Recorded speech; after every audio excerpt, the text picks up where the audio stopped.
Yes, I would like to report an infestation. Yes, they're currently flying around in the house. What are they? Um, well, one of them's like some green thing that's eating all the food out of my fridge.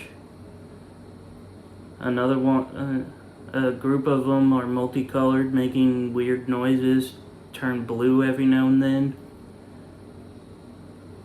Um,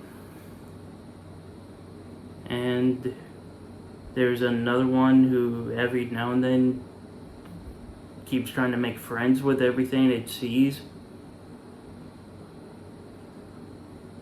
No, I'm not on anything. Why do you ask? Hello? Huh. Oh.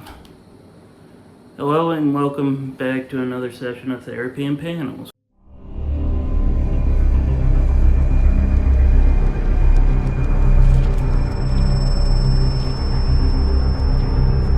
Apologies for that little incident.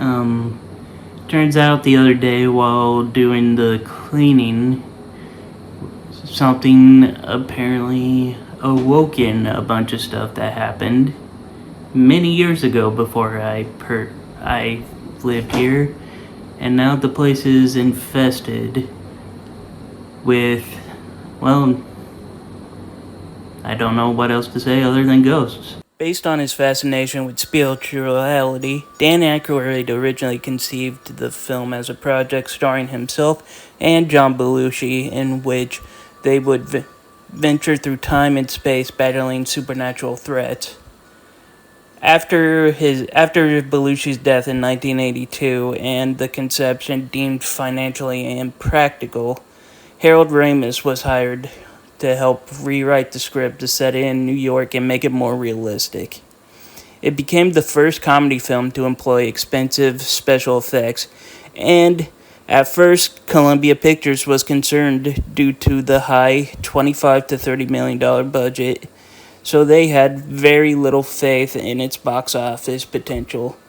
Not only were they proven wrong about the potential, it ended up spawning sequels, cartoons, video games, and yes, even comic books. So, until I find a way to figure out what to do with all the ghost problems happening in the other room, let's dig into Ghostbusters, The Other Side, #1. The cover is really amazing here. Just a really well drawn and colored and inked versions of all the characters here. They look just like how they all did back in the day. It's really insane as they are being overwhelmed by all these different ghosts, some of them holding ghost Uzis. How does that work, ghost Uzis? Wouldn't the bullets just go right through them? Whatever. This is a really freaking awesome cover. We begin the story with a group of gangster ghosts trying to make some sort of deal when the Ghostbusters arrive to take them out. During the battle, the ghost with the fedora takes possession of Venkman's body, and his spirit is ejected into the spiritual world. Now a ghost. The ghost tells the other three to release any of his captured friends they have, or he will make sure Venkman makes a jump out of the nearest window. As we see, the spirit of Venkman suddenly disappears. But Winston quickly had a different idea, deciding to just knock Venkman out cold with one punch.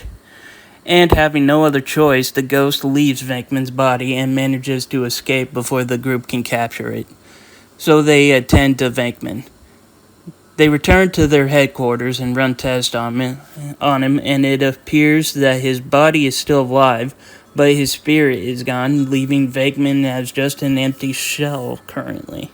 Meanwhile, we cut back to the gangster ghoster from earlier, while he's talking to some superiors of his, who are talking about how to deal with the Ghostbusters once and for all. After a good little back and forth from everybody, they finally decide that they do need to be dealt with, and give the green light to the fedora ghost.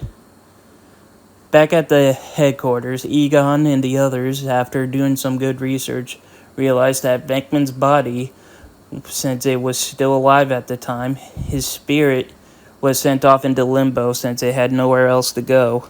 Will Wilson and the others be able to find Venkman's spirit in time? What has happened to Venkman's spirit? Will the other three survive the attack that's being planned on them from these gangster ghosts? Well, only one way to find out for all you guys is by picking up the book anywhere you can find it. In the meantime, it's a good start for this four-parter. The story's a really good build-up so far to how the rest of the story will be with the next 3 issues, just with Venkman in limbo now, and all these random gangster ghosts deciding to go and deal with the other 3 before they can deal with them. And I do kind of like the art style with this. Some of it just seems a little cartoony. Some of this kind of just reminds me of the old Ghostbusters cartoon from when I was a young kid. And that's all the time we have for today's session. I'd like to thank you all for attending as always. And if you liked the video, be sure to leave a like, comment, and subscribe. And as always, this is the Super Guru signing off. And if you'll excuse me,